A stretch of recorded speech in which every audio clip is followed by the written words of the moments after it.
beware, this house is cursed. If you dare to step inside, be careful what you wish for. It was 1968 when Helen Acton sold her home in Grapevine, England. She moved into a retirement home and left the house empty until she could figure out her next move. That's when local Dr. John Salas and his wife Margaret spotted the for sale sign out front. They immediately fell in love with the stunning property and its sprawling gardens, so they offered Helen £10,000 for it.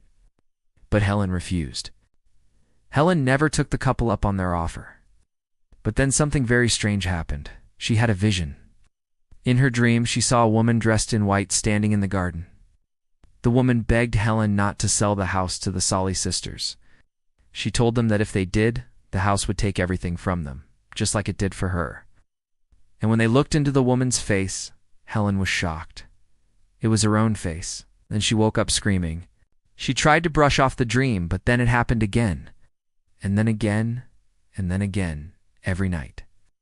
The visions always ended the same way. The woman in white would appear and beg the Salases not to buy the home. So finally Helen relented and agreed to sell the house to them for £10,000. But the couple didn't know that the house had a dark secret. As soon as they moved in, things started going wrong. There were arguments, fighting, and screaming. And Dr. Salas couldn't take it anymore. He went to see his GP, who prescribed him tranquilizers to help him sleep. At first, the pills helped. But one night he had a horrifying dream. He was standing in the garden, and the woman in white appeared and disappeared in front of him.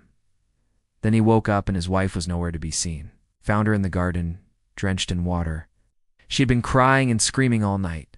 When he asked her what had happened, she said she had a terrible dream about a woman in white, the same dream that he had.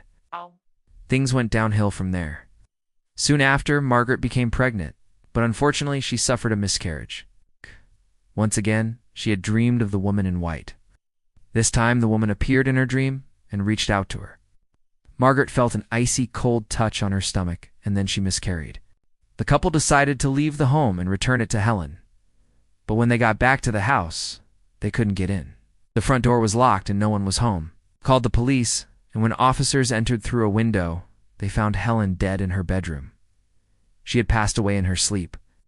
The couple grieved for Helen, but they were so traumatized by the events that had taken place in the house that they decided to leave Grapevine forever. When new owners moved in, they heard chains dragging metal moans from within the walls. And then, the ghost of a woman in white appeared to them too. People reported seeing the woman standing by the fireplace in the drawing room, sitting at the kitchen table and pacing the landing on the first floor. The ghost was so frequent that people stopped taking the stairs and only walked around on the ground floor so they would run into her. It wasn't long before the apparition drove another resident insane. A young girl who was staying in the home during the war was playing in the garden when she saw the ghost. She screamed for help, but no one came. The girl ran into the house and hid under a bed until the ghost disappeared. That's when her mental state began to deteriorate. She started hearing voices and talking to herself. Eventually, her condition was so bad that she had to be sent to a psychiatric hospital where she spent the rest of her life. There was also a terrifying figure seen roaming the halls. It looked like a tall, thin man wearing old-fashioned clothes. Visitors and residents alike reported seeing him looking out of windows and standing motionless in rooms. Some say he was the original owner of the house, Thomas Cubitt. He built the mansion in 1837 and lived there with his wife Elizabeth. The couple never had any children, and it's rumored that they sold the house after Elizabeth died. But no one knows for sure. Others say the man in white was a servant who worked for the family. It's believed that he was murdered by German soldiers during the war, and now he haunts the house, looking for answers.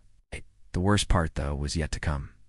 Throughout the years, anyone who stayed in the home experienced terrifying events that defied explanation. Sometimes people were pinched and scratched, and other times objects would fly across the room and smash against the wall.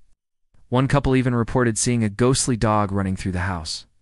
That's when paranormal investigators stepped in to try and figure out what was going on. As soon as they arrived at the house, they knew it was haunted. They said the energy was so heavy that it was difficult to breathe. As they explored the home, they learned that many of the ghosts were trapped there and some of them were angry. One investigator even claimed that a ghost bit him on the shoulder and drew blood. Another investigator said that she was thrown down a flight of stairs, but she was the only person on the stairs. Later, she woke up with bruises on her body. The investigators discovered that a little girl named Edith died in the home in 1943. She was playing in the garden when a bomb exploded and killed her instantly. Her body was never recovered, so her ghost still haunts the property. They also uncovered the story of a maid who was killed by a member of the British Army. She was only 19 when she was brutally murdered, and her ghost is still searching for justice. In 1989, a psychic reportedly uncovered the identity of the woman in white. She said the woman's name was Mary, and that she died in the home in 1918. But there are other stories that claim the woman's name is Lucy, and that she died in the 1800s. One version says that she was the daughter of the house's original owner, and that she was so distraught over her father selling the home that she took her own life. The other says that Lucy was engaged to be married, but her lover died before the wedding. She was so upset that she threw herself into the river, but her body was never found. So who is the real ghost? Sadly, we may never know. Since then, more than 20 ghost sightings have been reported at the home. Most recently, a couple was exploring the attic when they saw the ghost of a little girl staring at them. They tried to speak to her, but she turned around and disappeared. Many believe the home is cursed. The tragic events that have taken place here have left behind a dark energy that can't be cleansed. Even though the home has changed hands several times throughout the years, the ghosts remain. For those who dare to enter, be careful what you wish for. You might not be able to handle the truth. Now it's time for you to make your voice heard. Comment below and let me know which scary story you want to hear next. And don't forget to subscribe so you never miss an episode. Thanks for watching.